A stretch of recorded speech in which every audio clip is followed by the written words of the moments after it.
Hello, dear students. We have been discussing about the first tool of recombinant DNA technology, that's restriction enzymes. In the previous lecture, we just gave an introduction about the restriction enzymes and what is the restriction modification system. This we have also discussed this in previous lecture. Restriction enzymes are also called restriction endonucleases because the restriction endonucleases are the powerful scissors or weapons which are utilized in recombinant DNA technology. So the first restriction endonuclease was discovered was called Hin second. So जो पहला restriction endonuclease discover हुआ था, the first restriction endonuclease discovered was in second. It's from Haemophilus influenza. From Haemophilus influenza, right? So this is from this, and it was discovered by Smith in 1968.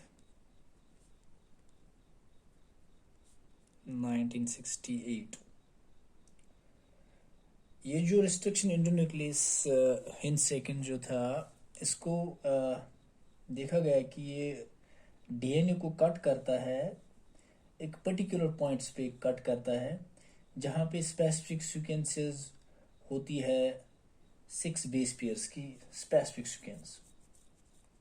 तो यहाँ पे जो ये है restriction endonuclease जो discover हुआ था पहले, जिसको डिस्कवर किया गया था हिन second, it was found to cut DNA at particular points. So this enzyme was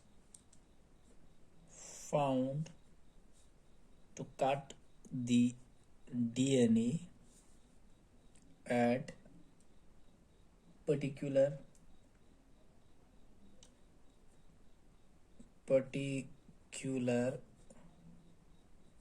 points having specific sequence of 6 base pairs. Having specific sequence of 6 base pairs. So इस तरह से देखा गया कि जो ये हिन सेकेंड है, रेस्ट्रिक्शन एंडोन्यूक्लियस है, ये एक पर्टिकुलर जगह पे डीएनए को कट करता है, क्योंकि रेस्ट्रिक्शन एंजाइम्स की एक प्रॉपर्टी है, ये डीएनए को कट करते हैं, क्लीव करते हैं, because they are nucleuses. That's why they are utilized in recombinant DNA technology. And when we talk about this in second, it just cuts the DNA at particular sequence. Up to now, some 900 restriction enzymes have been isolated from over 230 strains of bacteria. So, अब तक तकरीबन 900 restriction enzymes की discover isolation हो गई है. 900 restriction enzymes have been isolated from over 230 strains of bacteria.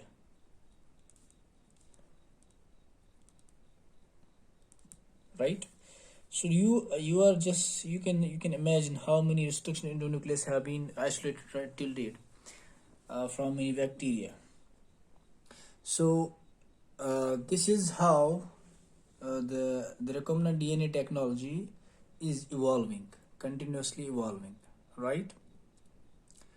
So 900 restriction enzymes isolated so far. तो जो enzyme है इसका जो नेम है, इसका जो फर्स्ट लेटर होता है वो बैक्टीरिया का जो जीनस होता है उससे लिया जाता है, और जो नेक्स्ट टू लेटर्स होते हैं वो स्पीशीज के होते हैं, और जो फोर्थ लेटर होता है वो स्ट्रेन का होता है. फॉर एग्जांपल अगर इको आर 1 जो है इस्चर से coli RY13, here the last Roman numerical signifies the first endonuclease from the bacterium. ठीक है. सो यहाँ पे अगर हम देखेंगे जो इसका जो एंजाइम का नेम है फर्स्ट लेटर जो होता है वो बैक्टीरिया का जीनस होता है. जैसे यहाँ पे फॉर एग्जांपल हम लिखेंगे इको आर 1, राइट. तो यहाँ पे सी जो है इट्स फ्रॉम ई कोलाई. ठीक है. तो यहाँ पे ई कोलाई है, ई कोलाई एस्चर से कोलाई, ई एस्चर से है जीनस, कोलाई है स्पीशीज. ठीक है. और जो फोर्थ लेटर है वो इसको डिनोट करता है स्ट्रेन. ठीक है. E coli R1. तो यहाँ पे इस चेरिशाई ये तो स्पीशीज हो गया, this is species, sorry genus. Then there is coli, this is species, right. Then R1 जो है ये strain है, then there is strain. ठीक है. तो वहाँ पे उसके बाद जो फोर्थ लेटर है, फर्स्ट लेटर जो है वो बैक्टीरिया का जीनस होता है. नेक्स्ट टू लेटर जो होते हैं जैसे कोलाई को CO, ई को, दो लेटर जो है वो स्पीशीज के हैं, और जो फोर्थ लेटर है वो स्ट्रेन का है. ठीक है. फॉर एग्जांपल इको आर 1 जो है इस्चर से कोले R. ठीक है. तो जहाँ पे लास्ट रोमन न्यूमेरिकल सिग्निफिकेंस तो फर्स्ट इंडोन्यूक्लियस फ्रॉम, तो ये फर्स्ट है R1, 1 मतलब हो गया फर्स्ट इंडोन्यूक्लियस, फर्स्ट इंडोन्यूक्लियस. तो ये पहला इंडोन्यूक्लियस जो ई कोलाई से आइसोलेट किया गया था. तो इस तरह से इनकी नेमिंग होती है. फिर से मैं रिपीट करता हूँ कि जो पहला लेटर होता है इट रिप्रेजेंट्स द जीनस, और next two letters represent the species, और जो फोर्थ लेटर होता है वो इसको जो स्ट्रेन होती है किस स्ट्रेन से लिया गया है. ठीक है. तो यहाँ पे स्ट्रेन है R, और जो इसका न्यूमेरिकल जो है रोमन न्यूमेरिकल सिग्निफाई करता है कि ये पहला है. देखिए यहाँ पे स्ट्रेन है R इस तरह, और यहाँ पे जो रोमन न्यूमेरिकल है और रोमन जैसे 1 है, ये सिग्निफाई करता है, it signifies the first endonuclease, first endonuclease. तो ये पहला इंडोन्यूक्लियस है जो ई कोलाई से आइसोलेट किया गया. तो इस तरह से इनकी नेमिंग होती है. ठीक है. तो इसके लिए जो आर्बर, स्मिथ और नेथन्स, एक्चुअली 3 साइंटिस्ट थे जिनको फिर नोबेल प्राइज से नवाजा गया इन 1978 इनको डिस्कवर करने के लिए. So the 3 scientists were collectively awarded Nobel prize. तो यहाँ पे ऐसी 3 साइंटिस्ट को नोबेल प्राइज मिला गया. उसमें है आर्बर, स्मिथ एंड नेथन्स. ठीक है. आर्बर, स्मिथ और नेथन्स जो थे wire awarded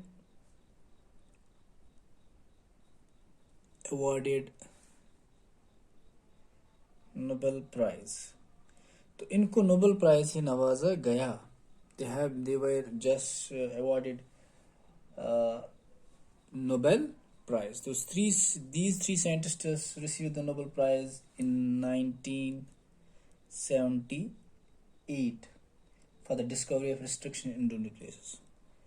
For the discovery of restriction